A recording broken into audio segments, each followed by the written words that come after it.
Jennifer McCormick is the Democratic nominee vying to be the next governor for the state of Indiana. Jennifer, thank you so much for joining us in studio at Lakeshore Public Media. Thank you for having me. I'm glad to be back. Absolutely. So, Jennifer, you have a lot of labels attached to you. You're a mother, a wife, and a lifelong educator. So here's an opportunity for you to tell our listening and viewing audience all about you. So take a moment to introduce yourself to our listeners in Northwest Indiana. Yeah, so I appreciate that. I am a fifth generation farm family. I was a teacher. I'm a businesswoman as well. I was a local school superintendent in the Delaware County area near Ball State. And then obviously, as you mentioned, I am a proud mom, my biggest job, but I'm also a wife of an educator. I'm also the daughter of a farmer who is still in Henry County. And my mom passed away 10 years ago, but I had parents who were very philanthropic. I was born in Scott County, which is in southern Indiana, and have lived in suburban, urban, and rural parts of the state. So I understand the similarities and the struggles, and really I'm only doing this because we deserve better, and that means everybody. Yeah, absolutely. So again, you're running to be the next governor of Indiana. So I want to talk about your top priorities for your campaign. So you recently shared that they are the restoration of abortion rights in Indiana, education, and good paying jobs. So starting with women's reproductive rights, policies differ heavily on both the Republican and Democratic side. What is your policy plan on abortion spelled out? Yeah, so we released our common sense abortion plan this week, and it has been well received by both parties. And because obviously, 60% of Hoosiers are with us on this issue, and ours took a very common sense approach as far as making sure that anyone we point to a board, commission, or an agency, it takes the stand that I take as far as I trust women, I trust healthcare providers, I don't want to criminalize this. We need to protect people to make their own decisions about their healthcare. We also need to protect our healthcare providers, but we also need to look at that local level and get the resources targeted where they need to go, make sure that the local level is well informed of what the expectations are and where we can get some more education and resources to the local level. We need to make sure we are doing that. So it was very, again, well received. We also talk about in our plan the need for a citizen-led ballot initiative, because still we're one of the few states that doesn't have that. My belief truly is they know if we had it, that they would not go with where Senate Enrolled Act 1 landed, which was pretty extreme. My opponents also are signaling that it didn't go far enough. So, I know they're going to go after IVF. I know they're going to go after birth control. They're going to go after zero exceptions, which ours are pretty much there now, but tightening that even more. And it's just not being well received. So ours is very common sense and, again, bipartisan. Absolutely. Now, you are a staunch supporter of public education. Again, as we've said at the start of our conversation, you're a lifelong public school educator, having served as a teacher, principal, and the 44th superintendent of public education. So I want to spend a few minutes talking about Indiana's school choice vouchers. And I know it's something you're quite passionate about speaking about. So the program initially cost the Hoosier State a little more than $15 million, but it is now projected to cost taxpayers $600 million this year alone, which is staggering. What are your plans for the future of school choice vouchers? And to that point, is the current plan as it stands now even sustainable? Let me start by saying we rolled out our common sense education plan, which again was very well received because we looked at it as a system. We looked at it from birth to 5 in that whole space of childcare and universal pre-K, K-12, specifically looking at how do we champion for public education where 90% of our kids attend, and then looking at post-high school to make sure that kids are well prepared and have transferable skills to go into the military or go into a 2-year, 4-year plus degree program, go into an apprenticeship, whatever the case may be, a skilled trade, but that they have those transferable skills. So our education plan was very much about a whole system of looking at it from birth through post-high school. The choice program in Indiana is one that has been looked at nationally. And one, it's not getting the academic results, so we have enough trend data to show that it's not working. 2, it's a free-for-all. There are very few guardrails on it. And I would say the admissions policy should be concerning to everyone, because if a child shows up and they don't particularly want your skin color or your academic performance or your parents' marital status or how that child identifies, maybe LGBTQ, they don't have to take you. And so, but now we're at $1.6 billion has gone into that program. And they define families who are eligible for the poverty level in that program is $220,000 for a family of 4 per year in their income. Is poverty as level? Poverty. So Wow. if you're at $220,000 as an income for a family of 4, everybody's like, sign me up. I'll take it. Right, absolutely. So, but that Right. that whole program needs to be looked at and reviewed, and I would say paused. And really, in Indiana, it's not about school choice at all. Parent choice. It's about schools choosing who they want to take and who they don't want to take. And that was not the intent, and that's not how it's being sold. But I think Hoosiers are smart enough to know what's going on. That's quite interesting. So I want to continue the conversation around education. So I'm not sure if you are familiar about a 6-year multimedia project that Lakeshore Public Media is embarking upon. We're producing. It's called Building Blocks, which will ultimately provide practical guide founded in science and personal experiences regarding early childhood development. And you were speaking about that birth to 5-year-old earlier.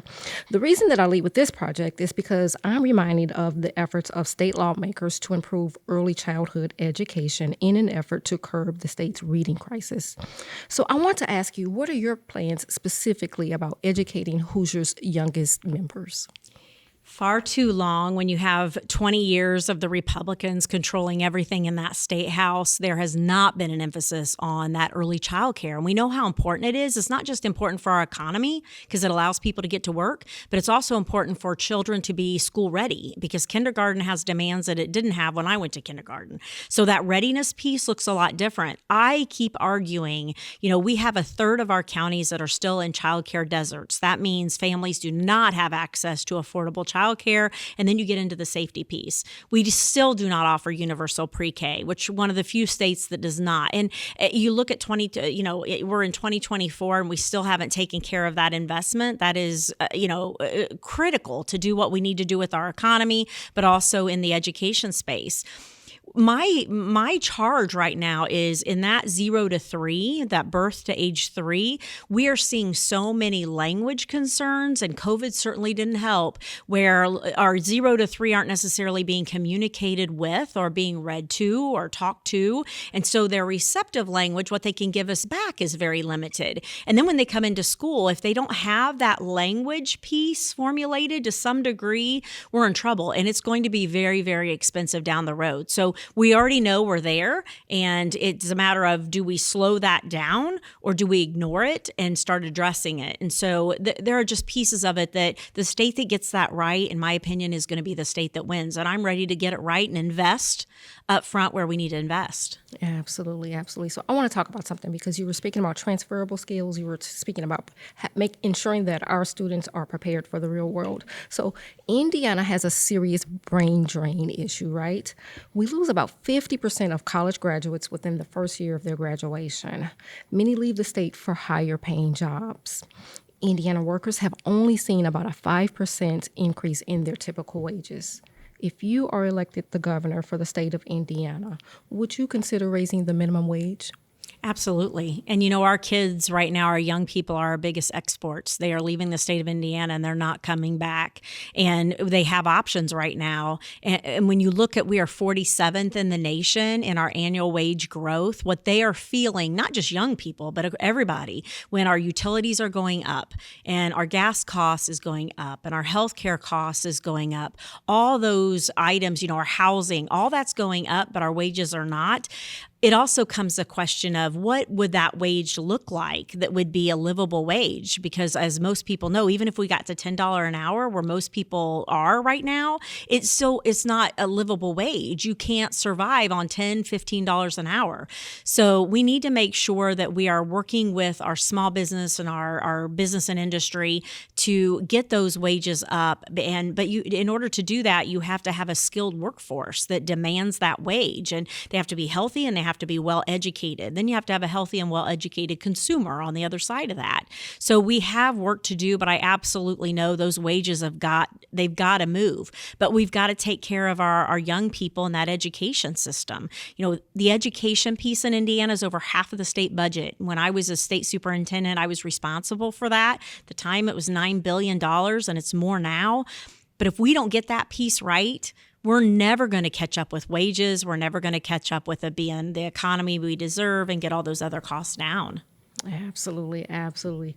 So on your website, you shared your policy on marijuana.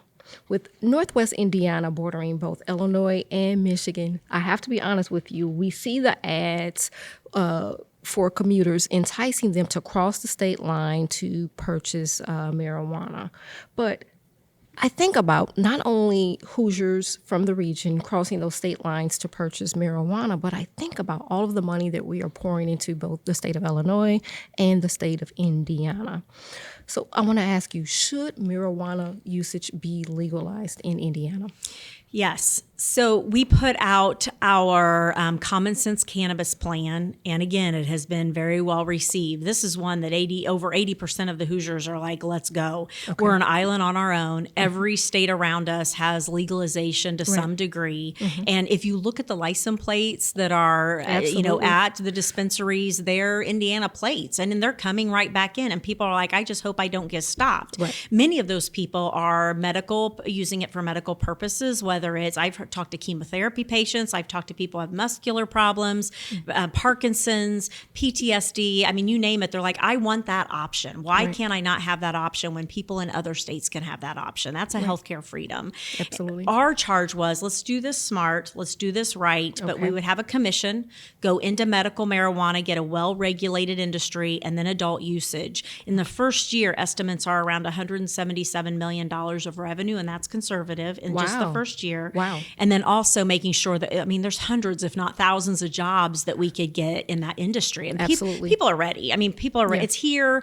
Then you have to look at the criminalization part, as far as who's sitting in jail and who's waiting, the court system being bogged down with a lot of this, where literally you can drive across the border and you're good to go. So it's time we take a look at it. Absolutely. To your point about the criminalization of it, you hear people who say that they cross the state line to make their purchase, and then they are, as you alluded to at the start of this, they are afraid that as soon as they cross the state line that there will be a trooper or a law enforcement officer waiting to just kind of pull them over and handcuff them. And so to your point, you're exactly right about that. So I want to talk about Indiana being a red state. So as governor, you will have to work with the legislature to get your agenda passed, right? There's no way getting around it. So how are you going to be able to work with state policymakers if we still have a Republican supermajority? We need 4 seats to break that supermajority in the House, and we've got some great candidates running. So I'm hopeful that we can get it not to a supermajority, but back to a majority. So let's be realistic. But yet that would be much better because they would have to follow their own rules at the State House. They would also have to look at those commissions and committees differently that are at the State House. So I welcome that. I'm hopeful it'll be a majority. If not, if it's a supermajority, I still know we're going to have to work across the aisle. My lieutenant governor that we got through convention, that was my pick, unlike my opponent who got someone that he didn't even want, nor did the rest of Indiana. But for our ticket, we did get a lieutenant governor that has been at the State House, in the House for 20 years, was known to work across that aisle, knows a lot of the players, and that's critical. And I was there for 4 years, so I have a better idea of how it works. So that too is a critical piece of this. So, part of it is we're 50 out of 50th in voter turnout. And when we say we're a red state, a lot of our people who aren't Republican stay home. And so we're saying, okay, we've now got the energy and the urgency going on. People are excited about the federal race. So we are doing everything we can to get out that vote and also poll some of those moderate Republicans. Absolutely. Absolutely. I just want to add this piece. It wasn't part of the conversation for you today, but I have the opportunity to speak to many lawmakers, policymakers from the region when they are at the State House during session, mid-session, and then when they return. And even though Indiana, the state is a red state, they all come back whether they are Democrat or Republican. And I also get the opportunity to speak to the lieutenant governor as well. But they all have this recurring theme of bipartisan support at the State House. So I have this feeling that even if you become the next governor of the state of Indiana and there is still a GOP majority, I have a feeling that everybody will put party aside to work together for all Hoosiers. So I certainly hope so. I mean, that's up to the Republicans. They've been in control for 20 years. When I was at the State House, there were times I found it very difficult. I'm sure the Democrats would tell you the same thing in the House and the Senate. You have pockets that are very willing to, that are Republican, that are very willing to work with Democrats and very good listeners. But right now, what I see is kind of a shift to the very, very, very, very right. And I think it's difficult for some of the Republicans there as well, because they don't want that. They like to be, find solutions and do what they need to do. That's why I think we're doing so well with so many Republicans, because they are like, we just want common sense. We just want to look at the real problems and find solutions and not talk about made up things like I don't want gas stoves, or my opponents calling me the Jezebel spirit. I mean, they don't like that either. So there are pieces of it that, that's why we're grabbing a lot of that support. Absolutely. So since you brought it up, I wasn't going to ask about it. And I don't want to go too deep into what happened with the fake news. But what is your response to candidates who utilize IA to get their message across and it often attacks their opponent? Yeah, I think it tells you a lot about their character, because I know I see my ads and I would never allow that to happen. I believe Hoosiers deserve the truth, and that's not the truth. And so I first learned about it when people were like, what's your deal with gas stoves? I'm like, what do you mean I haven't used a stove in 18 months because I've been busy? I don't care what kind of stove you use. So I didn't really knew what was until I saw the ad, and it's completely made up. And once they knew that was, fabricated, and once he was aware of it, they still didn't completely take it down. There are other parts of it that look like I was with Hillary Clinton in pictures, which I've never been with Hillary Clinton in pictures. I mean, many people have not, or Joe Biden. I mean, I just don't have access to those folks. But the whole ad in itself was just so silly. And, you combine that with where they're at about saying my policies have witchcraft and, I'm the Jezebel spirit and the name calling. And I'm like, really? So we're just better than that. I was an elementary principal and I dealt with that with 10-year-olds. I certainly don't want to deal with it with people who are running for governor. Absolutely. Absolutely. Finally, so Indiana has never elected a woman to the governor's seat.